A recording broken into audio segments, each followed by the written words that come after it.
സംസാരിക്കാൻ പറ്റുന്ന ഒരു അവസ്ഥയില്ലെന്നറിയാം. നമ്മൾ വളരെ വേദനയോടുകൂടിയാണ് ഇപ്പോൾ നിൽക്കുന്നത്. നമുക്ക് എല്ലാവർക്കും അറിയാലോ, ഈ വിഷയം നാടിന് മുഴുവൻ വലിയൊരു തീരാ ദുഃഖവും നടുക്കും ഉണ്ടാക്കിയിരിക്കുകയാണ്. അതുകൊണ്ട് ജനങ്ങൾ ഉയർത്തിപ്പിടിക്കുന്ന ഒരു വലിയൊരു ആശങ്ക നമുക്ക് പരിഹരിക്കുക എന്നുള്ളതാണ്, സർക്കാർ തലത്തിൽ ഇനി ചെയ്യുക എന്നുള്ളതാണ്. അപ്പം അതിനുവേണ്ടി ഇവിടെ സംസ്കാരം കഴിഞ്ഞതിന് ശേഷം കളക്ടറുടെ ചേംബർ ഒരു യോഗം നടത്തിയിട്ടുണ്ട്. ആ യോഗത്തിൽ നമുക്ക് ബഹുമാനപ്പെട്ട രണ്ട് മന്ത്രിമാരും ആ യോഗത്തിൽ പങ്കെടുക്കുന്നുണ്ട്. Rajesh MP, Krishnankutty minister. അവിടെ എല്ലാ സാന്നിധ്യത്തിൽ നമുക്കൊരു തീരുമാനം ഗവൺമെന്റിന്റെ ഭാഗത്തുള്ളതെല്ലാം, സംസ്ഥാന ഗവൺമെന്റിന്റെ ഭാഗത്തുള്ള എല്ലാ കാര്യങ്ങളും നമ്മൾ നിർവഹിക്കുക തന്നെയാണ് ഉദ്ദേശിക്കുന്നത്. ഒരു അപകടാവസ്ഥ നാട്ടുകാരൊക്കെ തുടർച്ചയായിട്ട് പറയുന്നൊരു കാര്യമാണല്ലോ, അവിടെ എന്താണ് ചെയ്യുന്നത്? അതിൽ ഞാൻ ഈ സന്ദർഭത്തിൽ എനിക്ക് പറയാനുള്ളത്, ഇതിനകത്ത് ഒന്നാമത് നാഷണൽ ഹൈവേ ആണ്. നാഷണൽ ഹൈവേ കേന്ദ്ര ഗവൺമെന്റ് അധീനതയിലുള്ളതാണ്.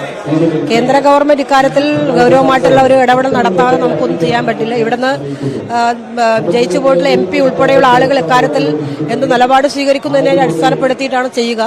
സംസ്ഥാന ഗവൺമെന്റ് ഈ അപകടം വളരെ മുമ്പ് തന്നെ മനസ്സിലാക്കിയതിന്റെ അടിസ്ഥാനത്തിൽ അത് റെക്ടിഫൈ ചെയ്യാൻ ട്രാഫിക്കുമായി ബന്ധപ്പെട്ട സ്പീഡ് ബ്രേക്കർ, റോഡിന്റെ മില്ലിംഗ് ഉൾപ്പെടെയുള്ള എല്ലാ സംവിധാനങ്ങളും ഞാൻ സബ്മിഷൻ കൊണ്ടുവന്ന് നിയമസഭയിൽ തുടർന്നുള്ള എല്ലാ കാര്യങ്ങളും അവിടെ നിർവഹിച്ചതാണ്. ഇനി ശാശ്വത പരിഹാരം യഥാർത്ഥത്തിൽ കേന്ദ്ര ഗവൺമെന്റ് ഇക്കാര്യത്തിൽ ഇടപെടുക എന്നുള്ളതാണ് വേണ്ടത്. അധികൃതരുടെ ഭാഗത്തു നിന്നുള്ള ശ്രമങ്ങൾ സമ്മർദ്ദം ചെലുത്തിയേ തീരുമല്ലേ?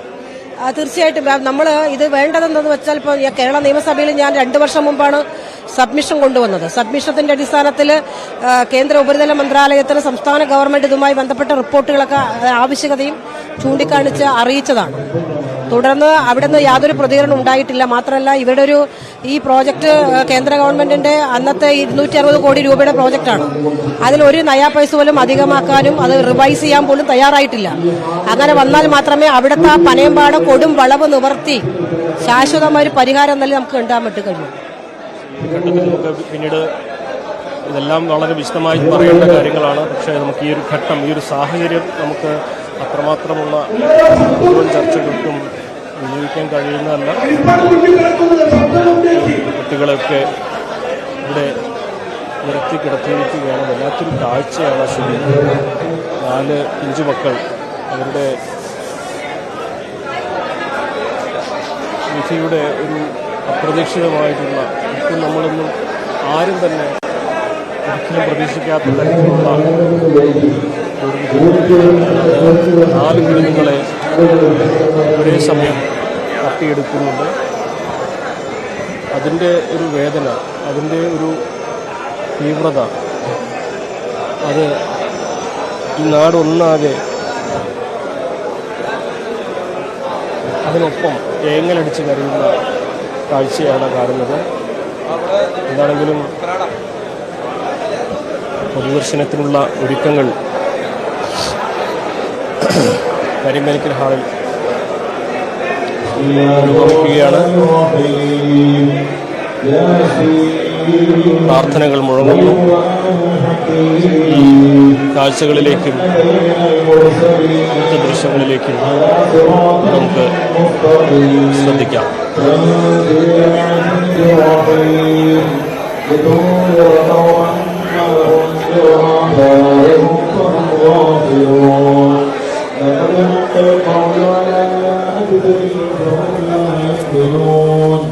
إنا جعلنا في أعناقهم أغلالا فهي الأذقان فهم مقمحون وجعلنا من بين أيديهم سدا ومن خلفهم سدا فغشيناهم فهم لا يبصرون وسواء عليهم أنذرتهم أم لم تنذرهم لا يؤمنون إنما تنذر من اتبع الذكر وخشي الرحمن بالغيب فبشره بمغفرة وأجر كريم إنا نحن نحيي الموتى ونكتب ما قدموا وآثارهم وكل شيء أحصيناه في إمام مبين ويريكم سنة الأصحاب الطيب جاء المرسلون إذا أرسلنا إليهم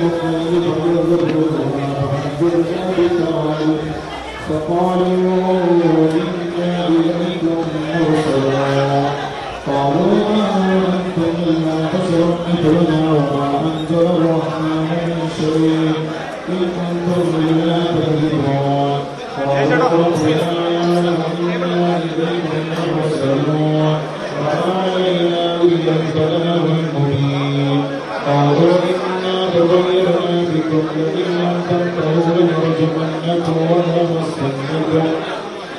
ويمسكم منا عذاب أليم قالوا طائركم كنتم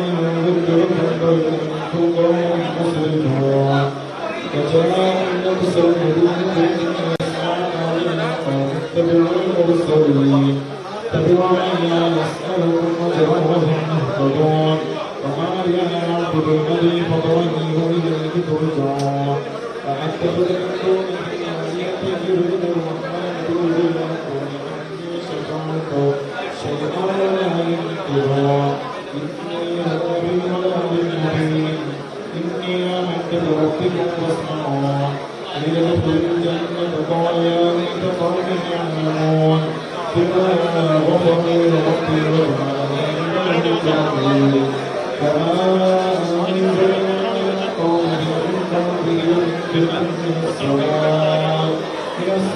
وما كنا منزلين إن كانت إلا سنة واحدة فإذا هم خامدون يا حسرة على العباد ما يأتيهم من رسول إلا كانوا به يستهزئون أما ثم يردنا قبلهم من القرآن إنهم إليهم لا يرجعون وإن كل لما جميعون لدينا محضرون. കല്ലടിക്കോട് അപകടത്തിൽ മരിച്ച ആയിഷ, റിദ, ഇർഫാന, നിദ എന്നിവരുടെ മൃതദേഹം ഇപ്പോൾ കരിമ്പനയ്ക്കൽ ഓഡിറ്റോറിയത്തിൽ പൊതുദർശനത്തിന് വെച്ചിരിക്കുകയാണ്. അവിടെ പ്രത്യേക പ്രാർത്ഥനകൾ നടക്കുന്നുണ്ട്. നിരവധി ആളുകളാണ് അന്ത്യാഞ്ജലി അർപ്പിക്കാനായി അങ്ങോട്ടേക്ക് എത്തിക്കൊണ്ടിരിക്കുന്നത്. 10:30 ആണ് തൂപ്പനാട് ജുമാ മസ്ജിദിൽ ഖബറടക്കം നടക്കുക. അതുവരെ പൊതുദർശനം തുടരും. അല്പസമയം മുമ്പ് വരെ 8 മണി വരെ അവരവരുടെ വീടുകളിൽ പൊതുദർശനമുണ്ടായിരുന്നു. അവിടെ ബന്ധുക്കൾക്കും സുഹൃത്തുക്കൾക്കുമൊക്കെ അന്ത്യാഞ്ജലി അർപ്പിക്കാനുള്ള അവസരമുണ്ടായിരുന്നു.